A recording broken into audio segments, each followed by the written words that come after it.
Good morning, good afternoon, or good evening, depending on where you may be, and thank you for joining us today.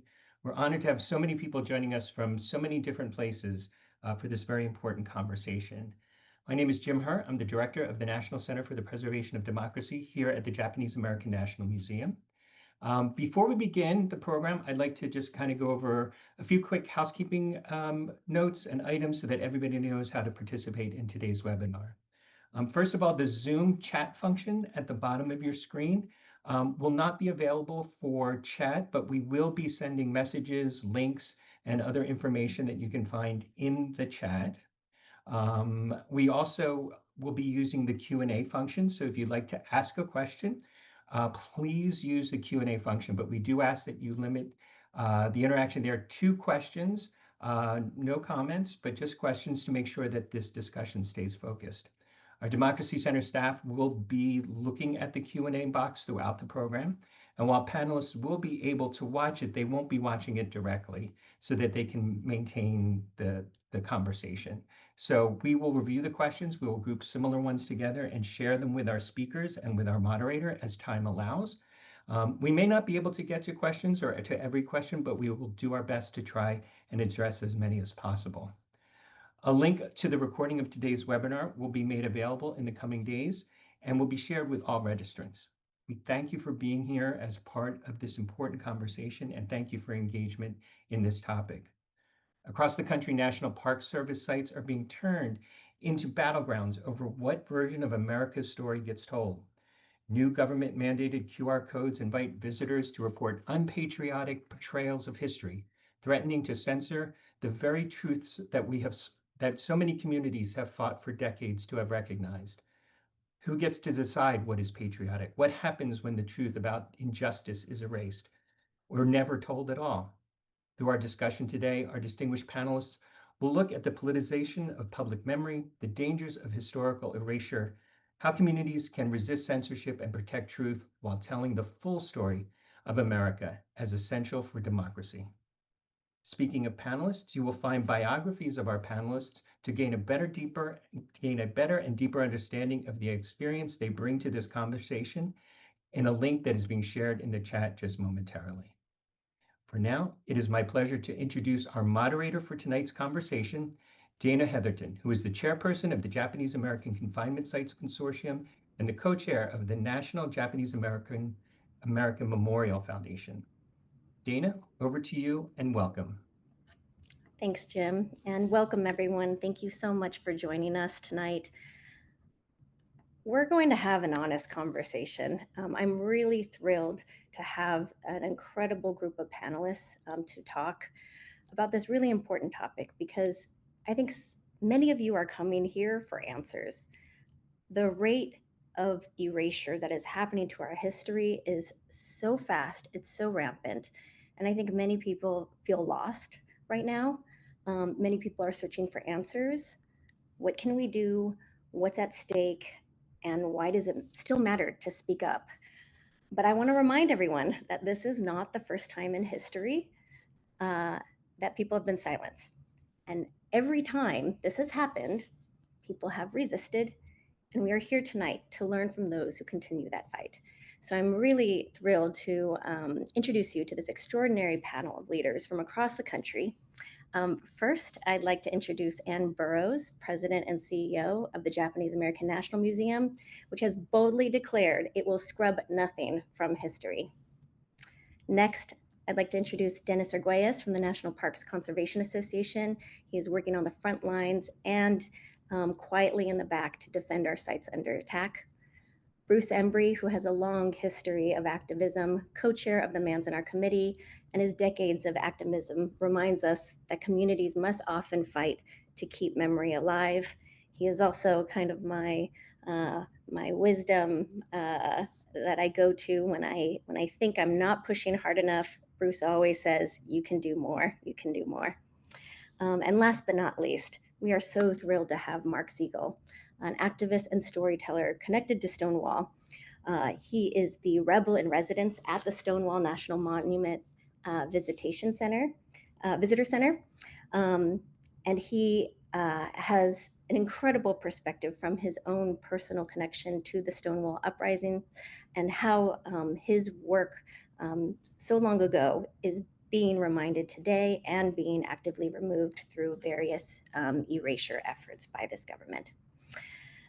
So I'd like to have the panel, I think you're visible now to everyone. I'd like to start off by asking you all a question. If we could just start off with a round robin, sharing what's happening at your sites today and what actions or changes you've had to make to confront the growing pressure to sanitize or erase history. So Anne, if you don't mind, I'm going to start with you. Thank you, Dana. Good evening, good morning, hello. It's to our panelists, but to everybody who's joined. Dana, we're not a national park site, so we don't have the same kind of pressures that other NPS sites does. But certainly we have taken a very, very strong stand against the attempts to erase history and to invoke the legislation, the discriminatory legislation that was used against Japanese Americans and other communities of color through history. And in fact, we've just posted the statement that our trustees made in the early February, actually. It was a statement in defense of history of civil rights and democracy. And in fact, we were the first museum to take a stand. And for the longest time, we were the only museum. And we've continued to have the strongest voice in the space. And the reason we do it, obviously, is because of who we are, because of the founding vision of our founders, which is very much in our DNA.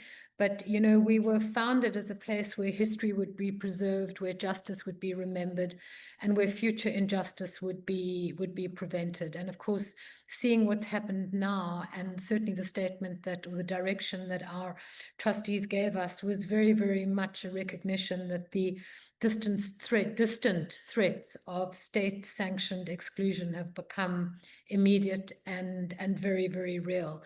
And the same ideological scaffolding that is the same, with racism masquerading as national security, and xenophobia masquerading under the guise of law and order.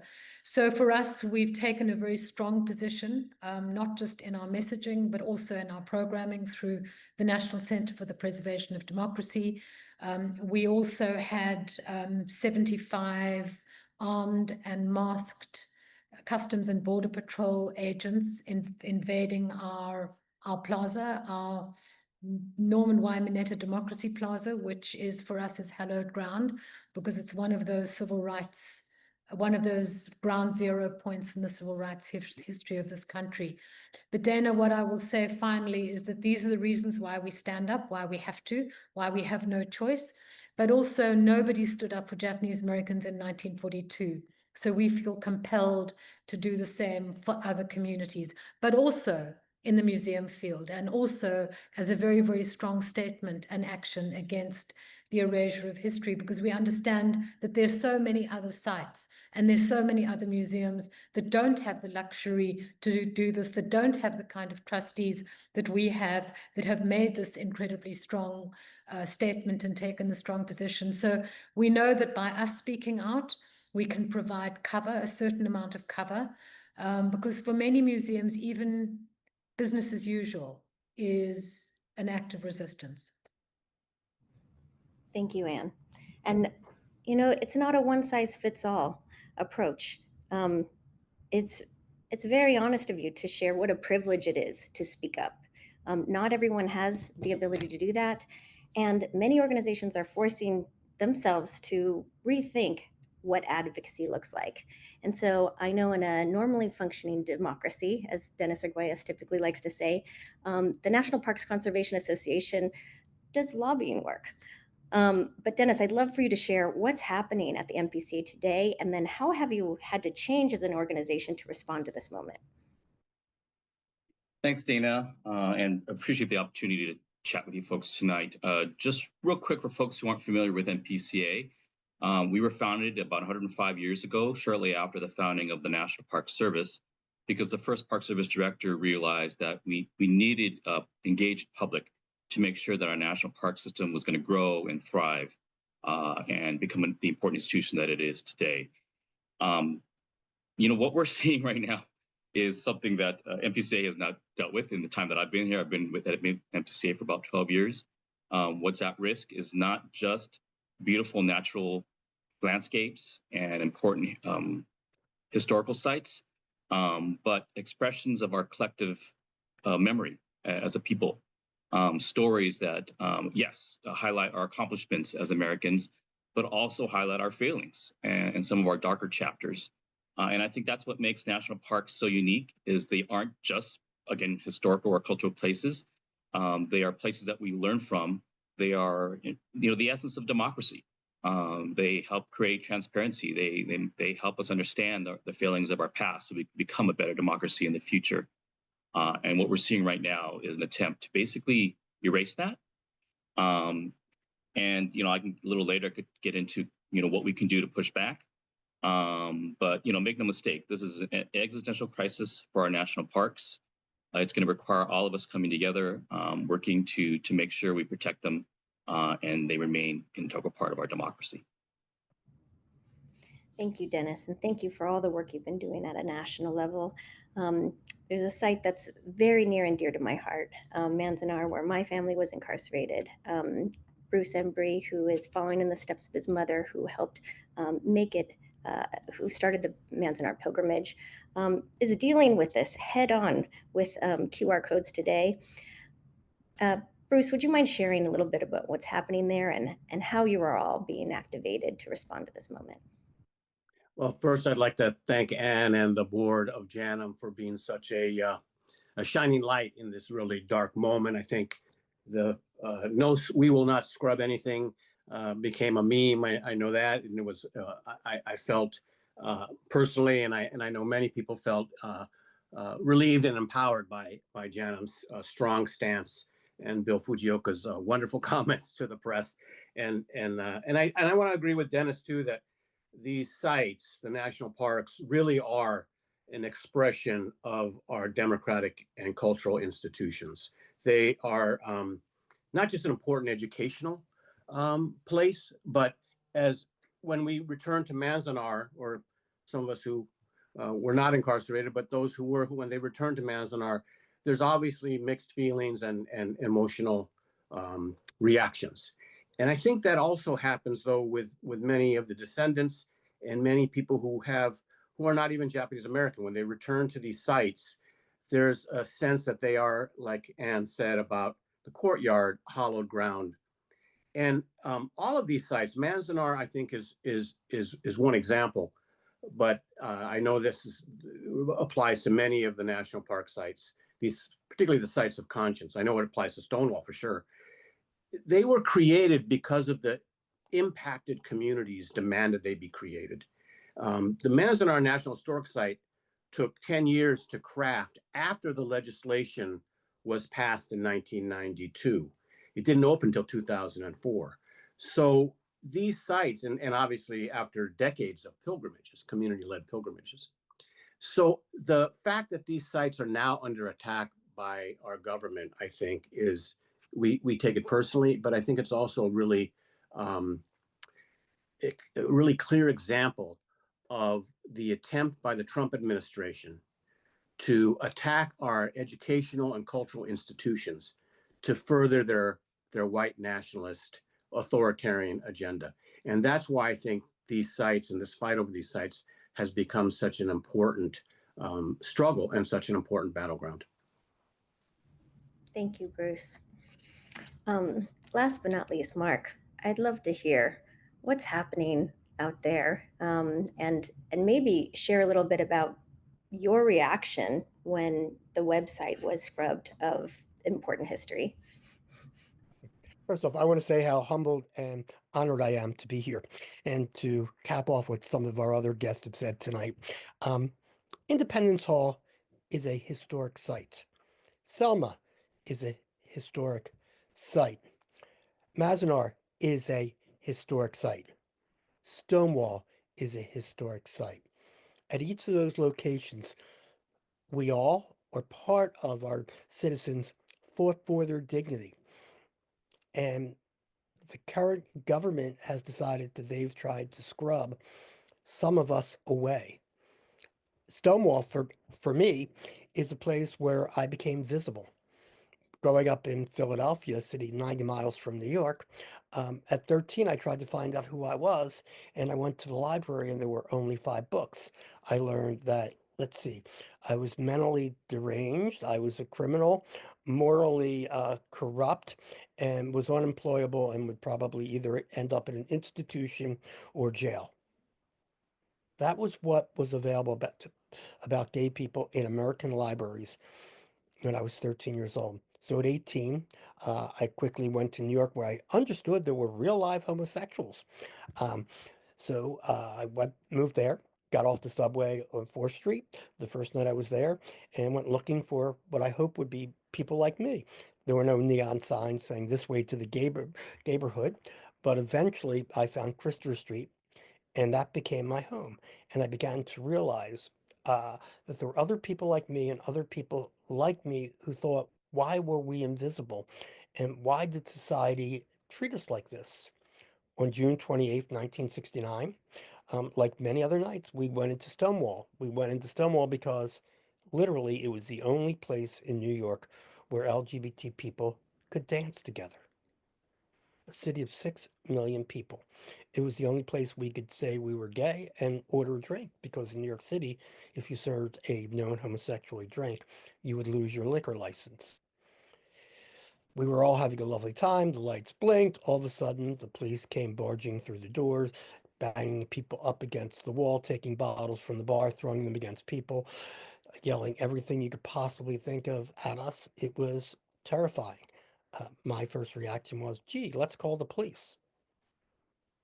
My next thought was, how low we must be because this is the police who are doing this. Probably one of the saddest moments in my life.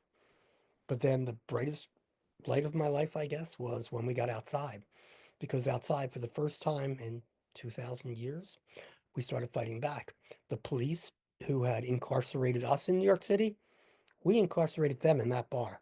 They wanted to leave. We started throwing things at the door. Um, and I think at that moment, I thanked my grandmother, who, uh, when she was a child, she and her family had to leave Russia because of the pogroms. When she was in her 20s, she was a suffragette.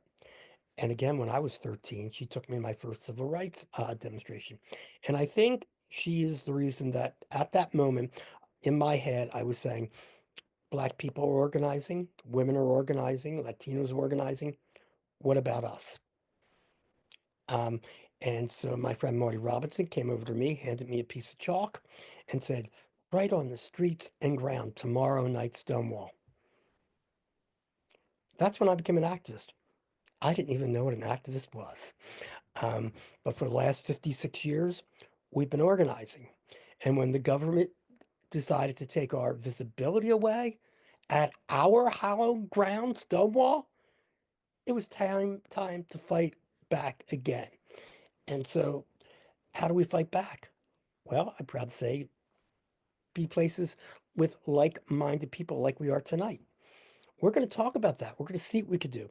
But for me personally, my mantra is, no matter what, stand up, be counted, be visible, and be there. Thank you, Mark. And you know what I love so much about your story is, when your friend Marty gave you that piece of chalk, it was an invitation to do something. And I think oftentimes, people are outraged right now. They want to do something, but they don't know the first steps to take. And so, and if you don't mind, we've known each other for a long time, but we haven't really had a chance to talk about your history. And you have a I'm old. story, yes, a powerful story. But this is not the first time you've spoken up. And I'd love for you to share a little bit about that, and then why, how that helps you speak up for JANM today. But then maybe if you can also chat about why it might be challenging for others to make as bold a statements as you're able to now. Dana, how long do we have? I think that, certainly what I will say about, my own history, I'm sure folks on the call know it. I came up through the ranks in the anti-apartheid movement in South Africa and was jailed as a political prisoner, and certainly, cut my teeth in that activist struggle. But also it taught me very, very important lessons about the value of rights and the value of justice. And those are the things that have always shaped me. And, certainly there are certainly parallels. In South Africa, certainly there were, attempts. In fact, history was completely reshaped. There was only one narrative of history. So, part of that sort of anti-apartheid struggle was to reclaim that history and to reclaim that memory and to tell the truth, fully and honestly. And there were many mechanisms for doing that. But, so I just sort of want to touch on this issue of truth and memory, because I think that those are things that I sort of carry with me. And those were very, very early lessons. And I think that they are, as real now as for me now as they were, as a young student activist. And certainly when I think of the work at JANM, there is no way that we at JANM could be neutral. There is no such thing as a museum being neutral. I think that in this day and age, museums are sites of hope, of resilience, and for some, they're sites of resistance. And I think that for any of us, for all of us, when truth is under attack, when history is under attack, we have an incredible responsibility to stand firm, and we have that responsibility to be able to preserve and present history honestly. I believe that it's a civic duty. I see museums, national parks, whatever, being critical hubs in this fabric of holding civil society together. And as we stand firm, as we sort of take up the cudgels of that sort of those acts of civic duty, it's also, as someone mentioned earlier on, it's also a defense of democratic values, but also importantly, it's a commitment to those whose stories have been erased. And what Mark didn't share was that his own story was erased from the website. So, memory becomes, in our world, memory becomes sacrosanct. Because, now it's an age when memory itself has become under attack. So to preserve memory almost becomes an act in itself of resistance. And, one of the things that I've been thinking about so much is this whole concept of memory and how it works for all of us. And that, if we don't do that, if we don't preserve that memory, then really we sort of sever our own threads to the future. But I also know that we can do it from a point of luxury, because our donors are with us, our trustees are leading us in an incredibly powerful way. But also we've got the luxury to do that, and not everybody can. We know that there are institutions, there's park sites in red states that don't have the luxury to stand up. And there's a story today in the Washington Post about Harpers Ferry National Park and the President's House site in Philadelphia, where they've been instructed to remove interpretive material relating to slavery because it doesn't conform with the administration perspective and sort of, narrow perspective of history. And I think for all of us, what we have to understand, whether we're able to sort of publicly stand up or not, we all have to understand that, history can never yield to censorship, and it can never yield to political ideology, because then we lose so much. There's so much at stake. So I sort of have this, incredibly strong sense that, regardless of whether you have the luxury to stand up or not, just by doing the programming that you're doing, being there for your communities is extraordinarily important, because the stakes are high. Funding is at stake. I mean, I could go on and on. Thank you, Anne. But I won't. Well, and the act of continuing as a form of resistance, it's so powerful because, funding has been slashed. There's not as many people to even continue to do the work.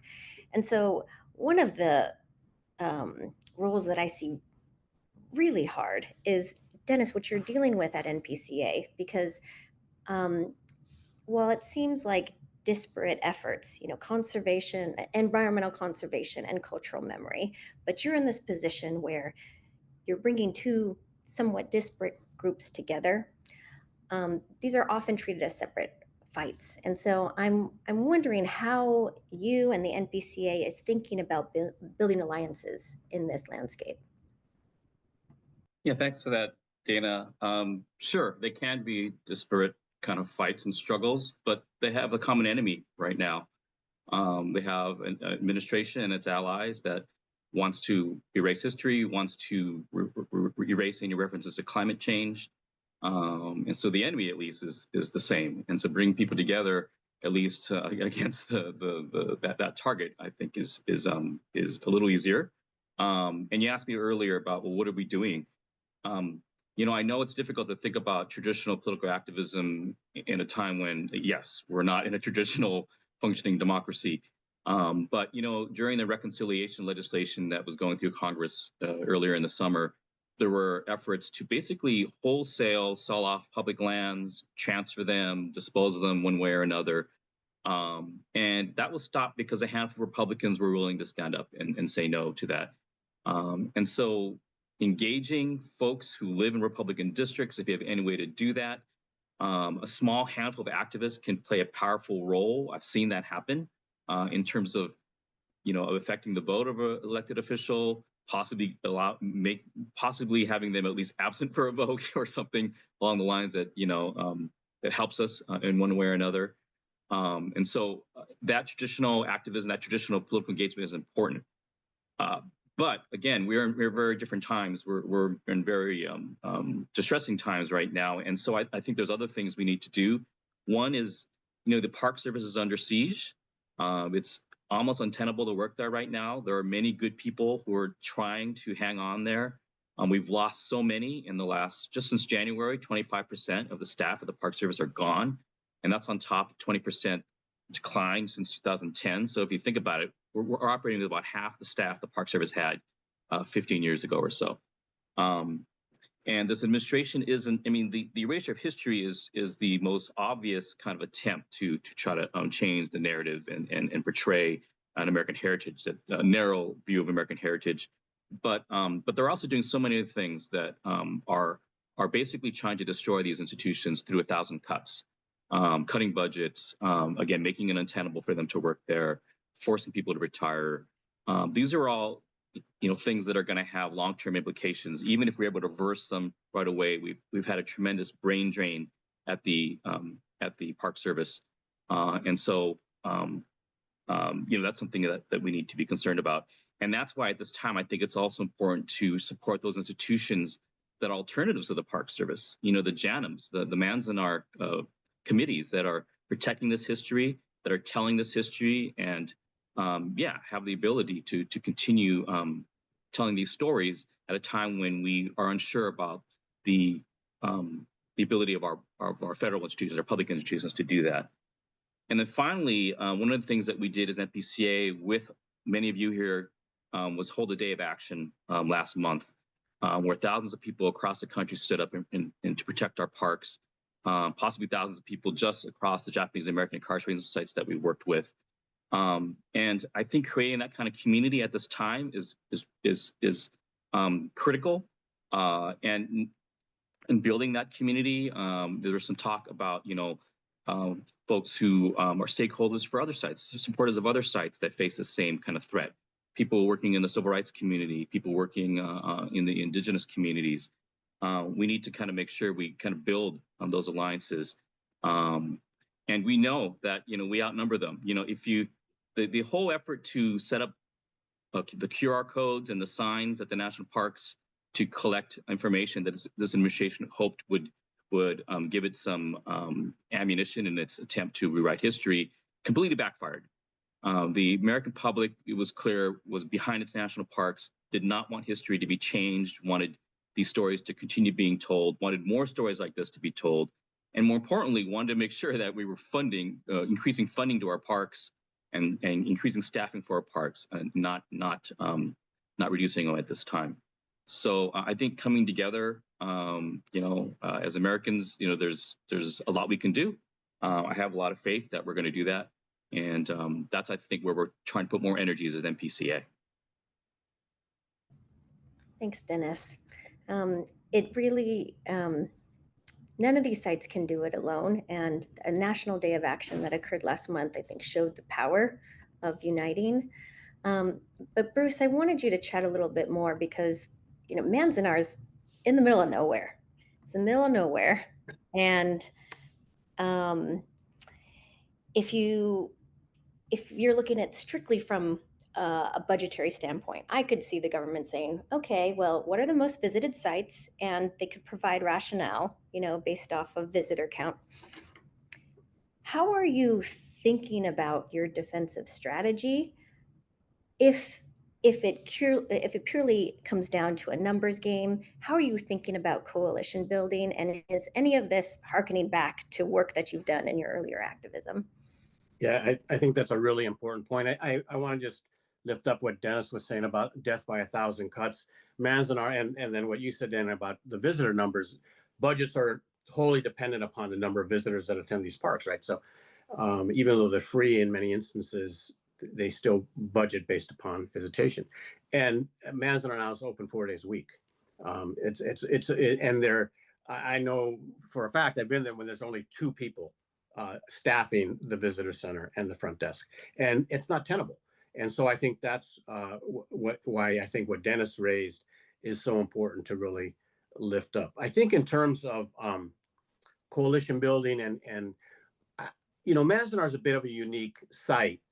It took several decades of community pilgrimages, and as Dennis said, we really do need to step up our work at JANM, at Manzanar, and everywhere to bring out these stories and ensure that our story is continually told if the National Park Service is no longer able to do it as well as they have been doing it. And I think that's what it took to create these sites. It took the memory, it took the active participation of the people who were involved or who were victims or who were incarcerated and survived camp to actually come together and build it. But Manzanar was unique in the sense that my mother, when she helped craft the legislation to create the National Historic Site, built into the legislation an advisory commission.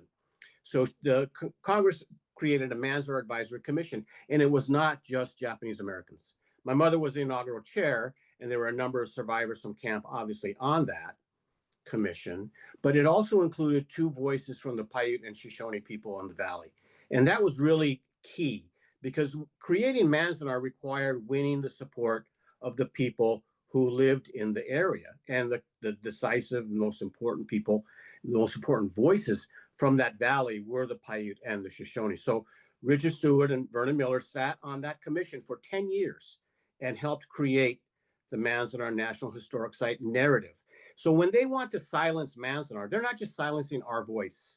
They're not just trying to erase the experience of the Japanese American community at Manzanar. They're trying to erase the Paiute and the Shoshone people as well. So I think that's really important to remember. And so when we went back on the 23rd, on August 23rd, we actually crafted very intentionally a program that included speakers from the very concerned groupings, right? So first, obviously, the Lone Pine Paiute Shoshone community, where Jeremiah Joseph was there. He welcomes us to pilgrimage every year, and he welcomed us again and spoke.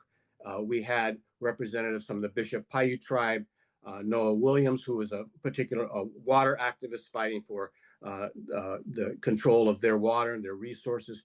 We also had the 350.org, the environmental group, speak. And all of these people, all of us came together. As Dennis said, we have a common foe. We have to confront the threats to our land, to our resources, and to our historic sites.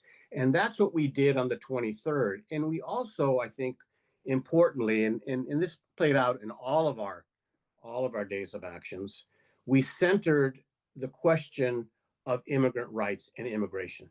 And I think that was really important. We had a local immigrant rights activist speak. She was spoke from the heart and was really impactful at our Manzanar gathering. I know Kyoko Oda gave a very powerful speech in Los Angeles, linking her family's experience at Tule Lake and linking it to the alligator Alcatraz situation. I just feel like we captured the moment. We were able to understand that this required everyone, that everyone needs to step up. Everyone who has an interest in this needs to put our shoulder to the wheel and really fight back. But I think the other side of things that we're doing is we are stepping up our educational efforts. We are trying to tell our story in other non-NPS venues, but we also are supporting the NPS. We have a program, we have an internship that we just started where a young person from our Katari program actually volunteered at Manzanar all summer. And she was there for months, and we took care of her housing needs and whatnot. But she was a volunteer and contributed to the work, not just greeting people and guiding people around the site, but actively engaged in the preserving the oral histories as well. So we want to bolster their work. We want to make sure that whatever happens at that site, it's our site, right? It's an American people's site, and we need to take responsibility for them on every level. So that's sort of what we've been doing. Thank you, Bruce. And it showing how our history is a reflection of people who came before us, showing how we have to bridge with other communities is so important to continuing to raise the visibility of our story. But the question I often get asked, especially after that day of action, is now what? What do we do now? Visibility is one thing, but I want to turn it over to Mark because Stonewall is often remembered as a spontaneous moment, but it was also a spark for long-term organizing. And so I'm curious, what do you remember about the energy and urgency in the days and weeks after Stonewall, and especially to Japanese Americans on this call that really want to leverage this momentum? What advice do you have for them, and how can we take advantage of this? The spirit of Stonewall helped create the first united LGBT community in an organization called Gay Liberation Front. Our motto was out, loud, and proud. And that was pretty revolutionary for 1969 because gay people were always kept on Christopher Street and not seen anywhere else in the city, at least not openly. Gay Liberation Front was the first organization in the LGBT community that wanted to be diversified. We wanted to have everybody in that LGBT tent, but only not there. We also wanted other civil rights organizations to be involved with us. And likewise, one of the first people I ever met in GLF was Kiyoshi. Kiyoshi family had been in an internment camp. We marched with the Black Panthers. We marched with the Young Lords. They marched with us. The idea was working intersectionality, as we are doing today, to try to show people what best practices are to get from one point to the other point. Aside, out loud and proud meant standing up and be visible everywhere you could be. Let the government know you are here, and in many cases, you are not happy, and you will fight back, and whatever that takes. For me, that meant nonviolent civil disobedience.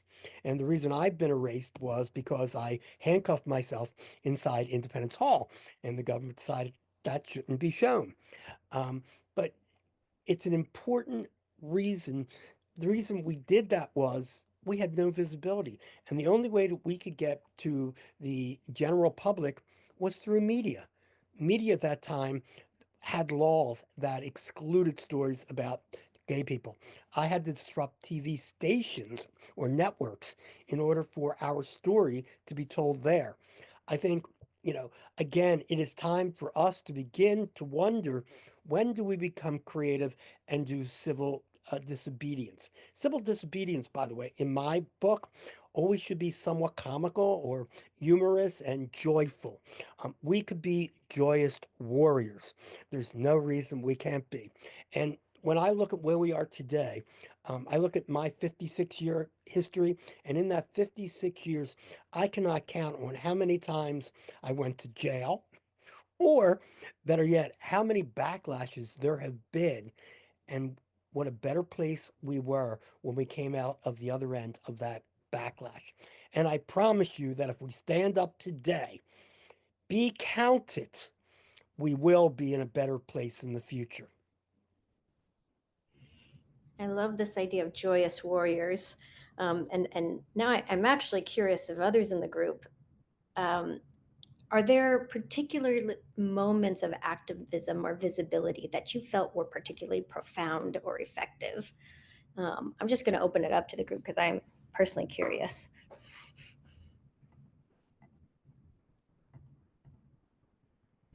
And Mark, I might have you start off because it sounded like there was one.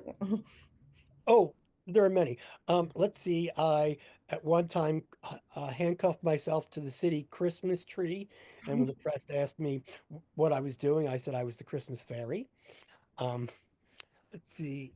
When I got our governor of our state to put out the nation's first non-discriminatory state employment hiring executive order in 1975. Colonel Barger of the state troopers went barging into the door of the governor's office and slammed his fist on the governor's desk and said, "I won't have faggots for state troopers." His actual words, as reported by Associated Press. I got a call from the lieutenant governor that evening telling me that the governor the following day wanted me to sign up to become a state trooper. I had long hair, jeans, t-shirt. That was about it. And I'm not going to carry no gun. Anyway, but I did as the governor had requested, and he had had the full state press corps arrive there. And after I had signed all the papers and did the protocol, I went outside and the press said to me, "Mr. Segal, you're a homosexual." And I said, "Yes." And they said, "Why are you here? Why are you signing up for to be a state trooper?" And I said, "I like men in uniform." And everyone laughed. And I said, "Let's get serious now. If I could do the job, if I had the ability, why should I not be allowed that opportunity?" And so the press in that case felt like they understood it, and they understood here's a guy who's really, believes in his cause, but also doesn't believe in it so seriously that he can't have fun with it. And I think for me, I would like to go back to those days. I am 74 and I don't know if I want to get arrested again, but if need be, I will. But I think we can all find joy in our heart in one way, shape, or form while we're fighting back. And there are many ways to fight back. It's not simply sit on your couch and type something into your computer. You need to show up. Yeah, and go ahead. Well, I just want to say that's what I saw when I was at the JANM courtyard on August 23rd. I looked down at 500 people come together, angry, defiant, but also in joy and in celebration, of our history, of the fact that we, shared this concern. I think building those ties, writing letters to Congress, civil disobedience, those are things we have to do. The things that sustain us, our community, our connecting with each other. We did that on that day. We're MPCA is committed to helping, the Japanese American Incarceration Sites network with other sites that, like Stonewall, like the civil rights sites in the South, that are facing the same threat. But as Bruce mentioned too, connecting. I mean, this isn't just textbook history. This has relevance today because of what's happening today, and connecting with immigrant rights, advocates, bringing together all of those forces. I think it's what's going to help turn the tide, and what gives me hope. I guess, if you don't mind, I really must thank MPCA. If it wasn't for MPCA, as soon as the government started scrubbing the Stonewall pages or any other LGBT pages they could, it was MPCA who stepped up and said, we have to do something about this, and we have to protect the Stonewall Monument, since it's the only official LGBT monument in the nation. It's the only one. So they were the ones who stepped up, and Dennis, I just want you to know you have my heart. Well, I think the power of media and grabbing attention is so important. And some of the reason why our day of action caught wind so quickly, I think really is because we had some great graphic designers. We had some people who were really great at messaging, and we were a well-organized unit. And when you're with friends, Mark, you were just with your friends and you were standing up to just exist and be visible. And when it becomes joyful and fun and you're in the community of others, it does not feel like a chore. It feels like the right to be. So I'm happy to open it up to any others who have any particular acts of resistance that maybe weren't necessarily joyful, but they give you hope about this moment. What communities have you seen push back and win, and where can we learn and draw from those experiences? Bruce, I'm looking at you. I think our history, our community's history, has two really important lessons that I would like to lift up, and there were two legislative victories that we won because we were in coalition with others. The first grew out of the 1960s. In fact, it was the reason why the first Manzanar pilgrimage was called. It was a campaign centered and led by the JACL to repeal what was known as the Concentration Camp Act.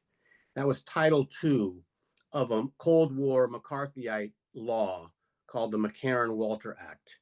And that actually that law was invoked by Rubio to arrest Mahmoud Khalil. So it's still on the books.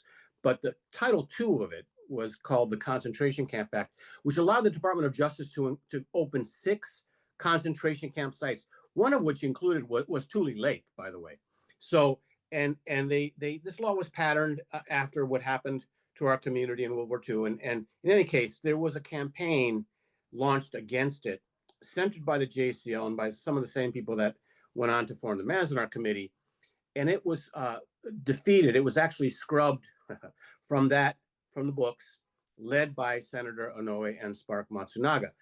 And many people thought that was a dry run for our Civil Liberties Act of 1988 victory. And I would tend to agree with that. I think that legislative victory required an alliance of faith-based and civil libertarians, primarily drawn from the Black community, to come together and testify before Congress and get that law repealed. And Senator Onoe and Spark Matsunaga led that legislative effort. Later, obviously, in 1988, the whole campaign to win redress and reparations also required a much broader coalition than, I don't remember any acts of civil disobedience, though I'm sure people were people wanted to. I can't say that the Sansei were exactly the most or the calmest or genteel generation of Japanese Americans. We certainly raised our voices, and I know for a fact many of us would have liked to have engaged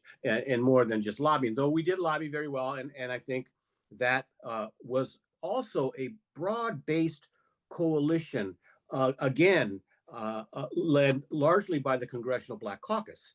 So Ron Dellums and John Conyers and some of the more prominent progressive Black legislators were key in getting that passed through Congress. And then obviously that has become a model for Black reparations and the bills, H.R. 40 and all the various bills that have been floated to try and win reparations for the Black community as well. So I think it comes back again to the question of coalitions, comes back again to being able to raise your voice and I think we need, frankly, to be as bold and to be as demanding and to be as aggressive as the MAGA crowd is. We have to be as loud as they are. They are trying to dominate the airspace. We have to respond in kind.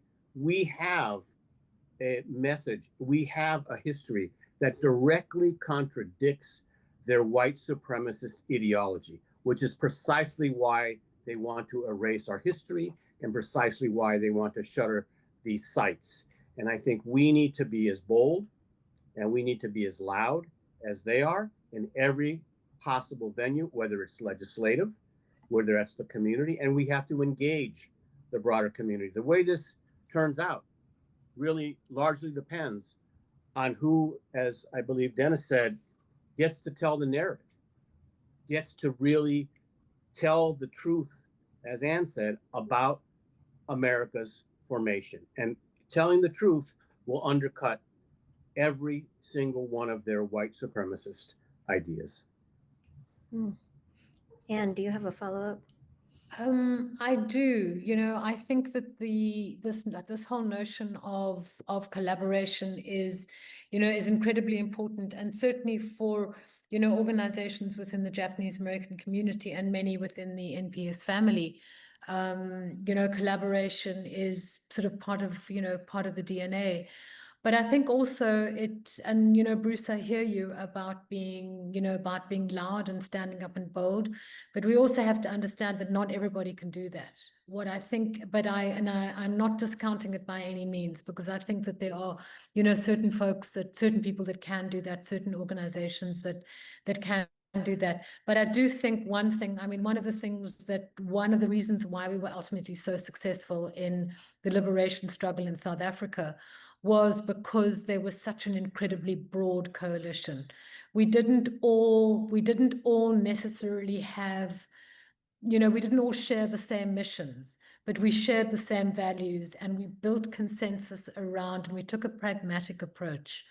And it meant that that pragmatism required that we often had to maybe be involved in things that we would not normally, but it was finding that consensus, common denominator that sort of broad church, that broad tent that allowed everybody in, rather than taking an approach that excludes people.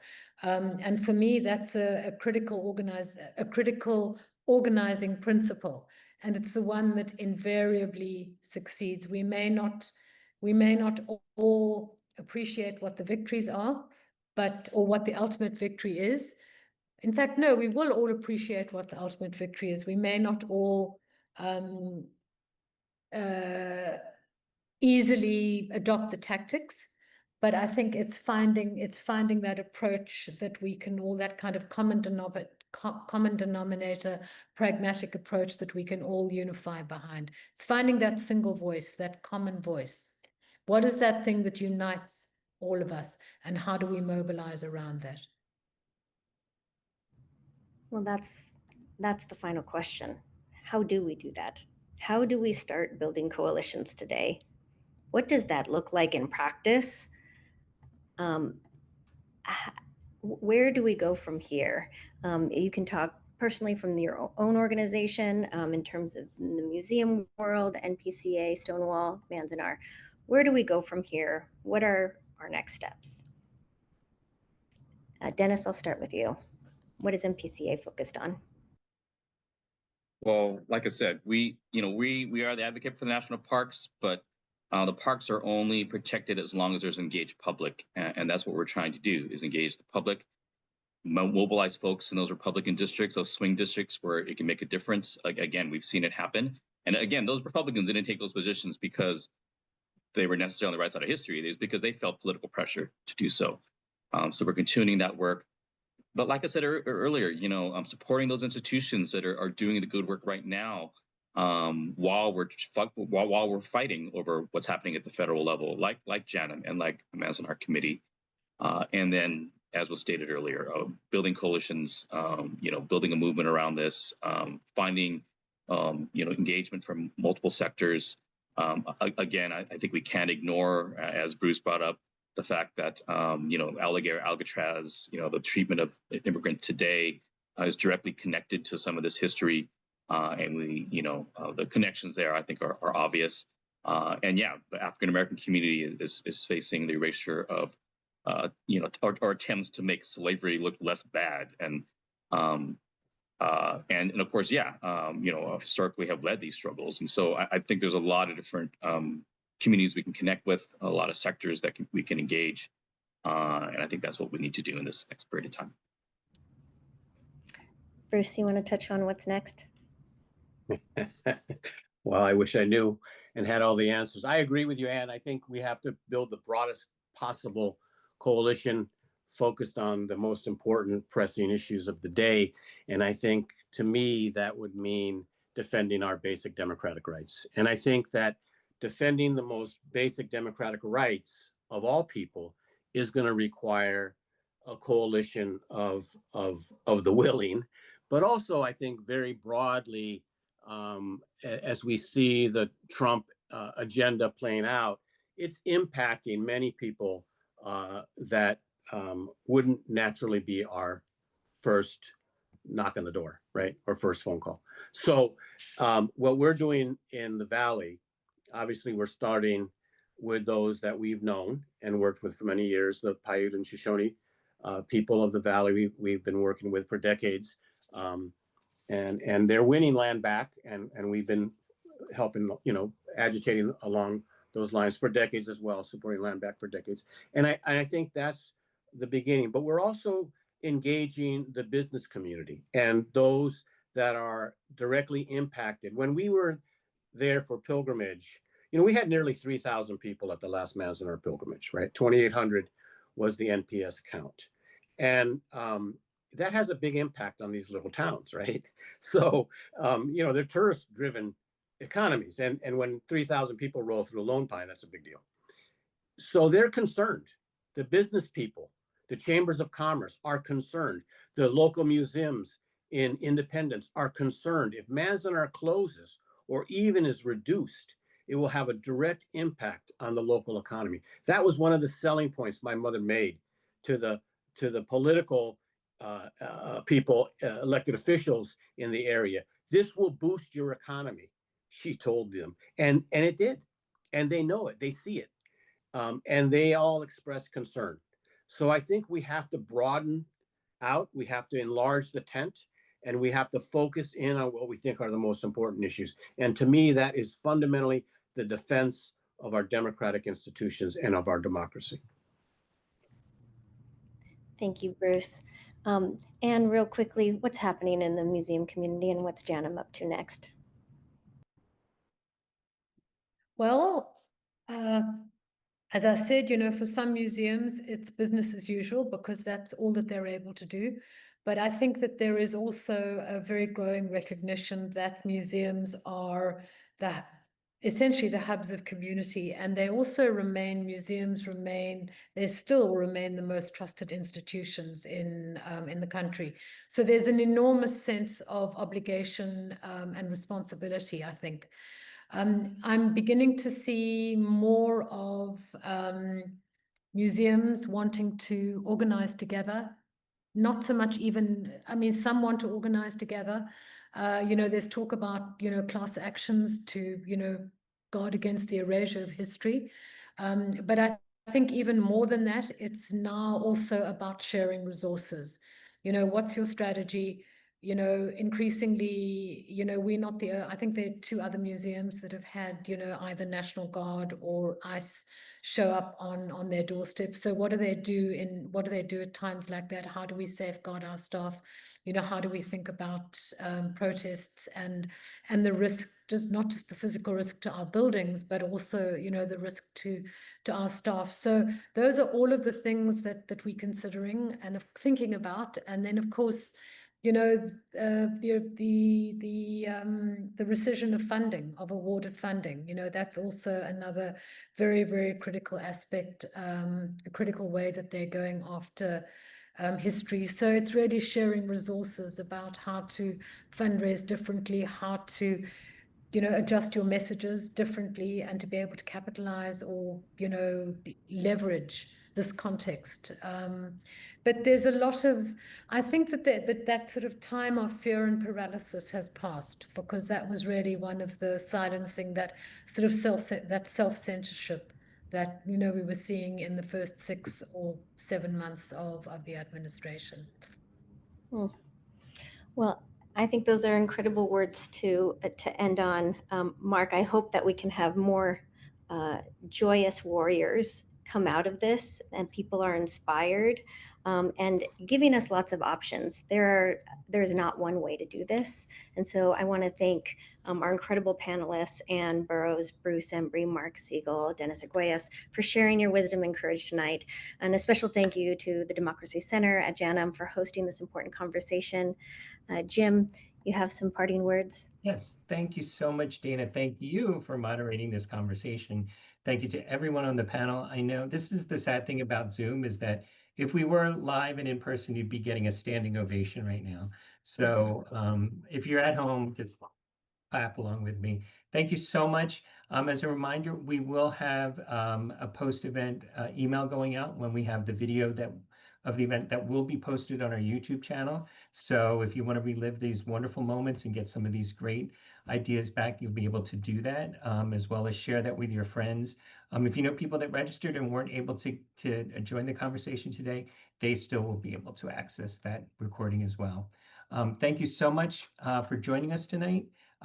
Please be good, be safe, and be a joyous warrior. I think, as Anne has said, memory is one of the most important forms of resistance, and I think so is joy. And we could all use a little bit of that right now. So thank you very much. Have a wonderful night. Be good.